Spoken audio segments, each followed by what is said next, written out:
Hey, everybody, it's April 11th. Welcome to another edition of Late Night Real Estate. You're going to notice that the background's a little bit different here. This is actually from the real office, not the home office.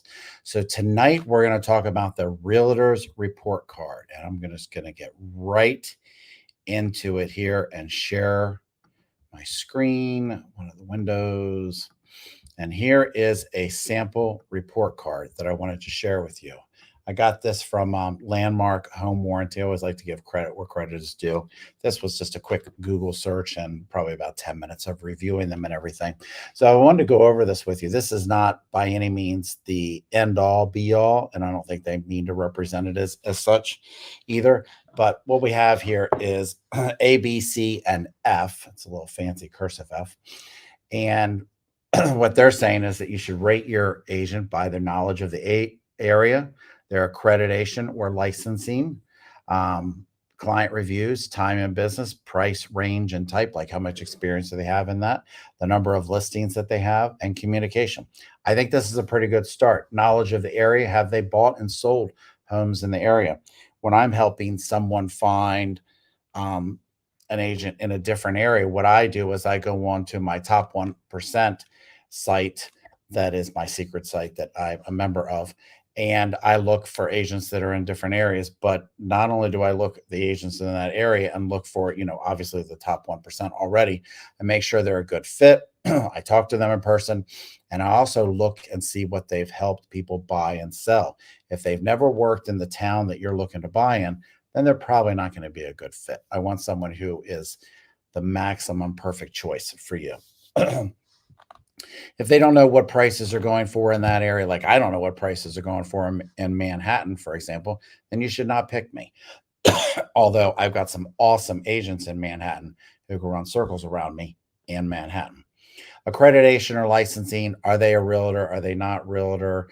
If they're not licensed, obviously you don't want to work with them at all. If they don't have MLS access, if they're running off of Zillow, I have a list of you guys. I actually have a list of agents who are who use my site and or Zillow to look up listings, and I'm happy that they do it. It's a great flattery thing, but it doesn't say much for them. Client reviews, I mean, that goes without saying. How long have they been in the business? This is the two-edged sword. While you don't want someone who's been in the business for about 8 minutes, you also don't want someone who's necessarily been in the business for 80 years. Things have changed a little bit.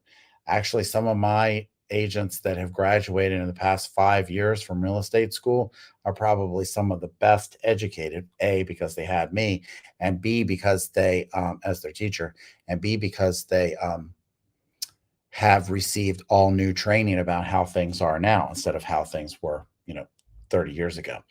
Price range and type. Do they have experience in your area, in that price range, type of house, etc.? Number of listings that they have. Do they maintain listings? Especially if you're looking for someone to list your house, you want someone who does listings. If you're just looking for someone to help you buy a house, then maybe you don't need someone who has a lot of experience as a listing agent. However, it's nice to have an agent that has a good amount of experience with both, because when they're negotiating, they can help you with experiencing what the other side is experiencing when you put in an offer.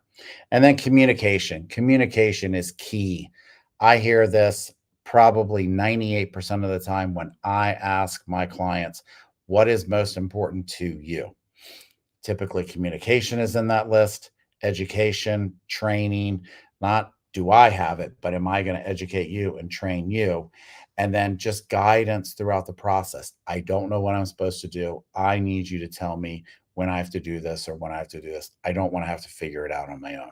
We have lots of guides for you, and we're going to be your personal guide taking you through the entire process, because your success is our success. So, a couple of things here. I don't think it should be, I think it should be blah, blah, blah, about the things that are most important to you. So it might be this list. Let's stop sharing it. Or it might not be this list. Stop sharing. Ta-da. It might be some of the things on this list, or it might be some of the things that are not on this list, but it should be about the things that are important to you, like training, guidance. Are they training you? Truthfulness. How truthful are they? Ask them a tough question. Is this something that they're just going to answer you truthfully about? Ratings and reviews. I mean, that goes without saying. Google them, look on a couple different sites, see what's going on with them and different things. Experience, not necessarily number of years. What are the experiences that you've had?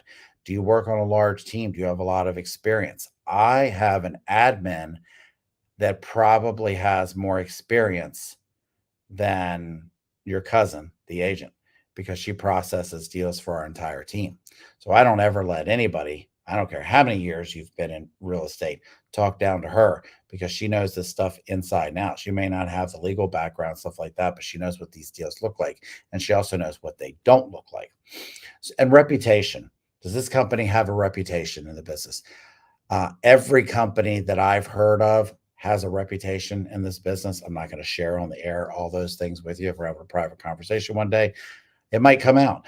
But there's companies that have good reputations, bad reputations. Dig a little bit, find out what that is. Reputation is not what one agent did. Cummings Company has near 700 agents now, and sometimes there's somebody that messes up. It does happen, but it doesn't necessarily mean that the entire reputation has been tarnished.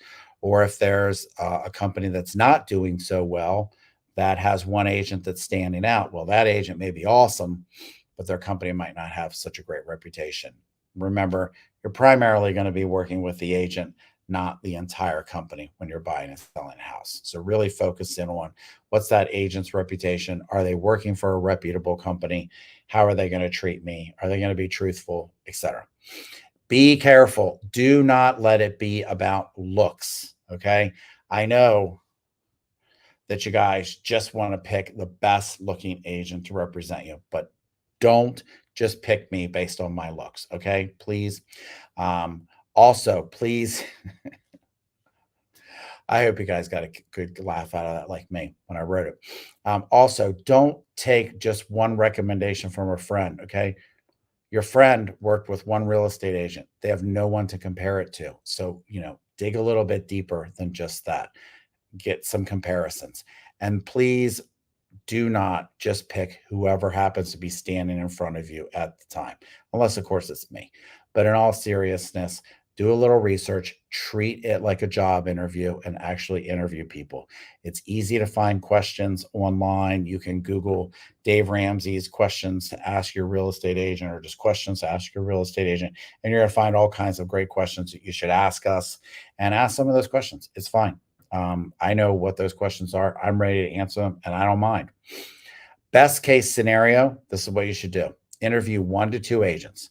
Then you write down what they have to offer, keep good notes and everything. Then come meet with us. Okay. Hear what we have to say. Compare them, compare us, compare all the different agents, and then just choose us. No, in all seriousness, choose the one that's the best fit for you. Every once in a while, it doesn't happen very often, maybe once every other year, someone comes in and they're meeting with me and I'm going over paperwork and all that. And I realize it's just not going to be a good fit. And I'm saving them some time. I'm saving me some time. I'm just pulling back a little bit. I'm just letting them know, hey, I don't think we're going to be a good fit for each other. I work with you one-on-one. I want you to work with me one-on-one. I don't want you working with a whole bunch of other agents. It kind of undermines what I'm doing for you. And I want it to be a good fit. I want there to be a mutual respect there. My goal is to help you find the best house for you in this market at your price range. And, and I don't want to be handicapped or anything like that. I want to be fully able to work for you and represent you. And I want us to have that kind of relationship that bonds like this. We are having a client appreciation party very soon, and I'm so much looking forward to those of you who are current clients and past clients, and I will see you very soon. That's it for tonight. Thank you.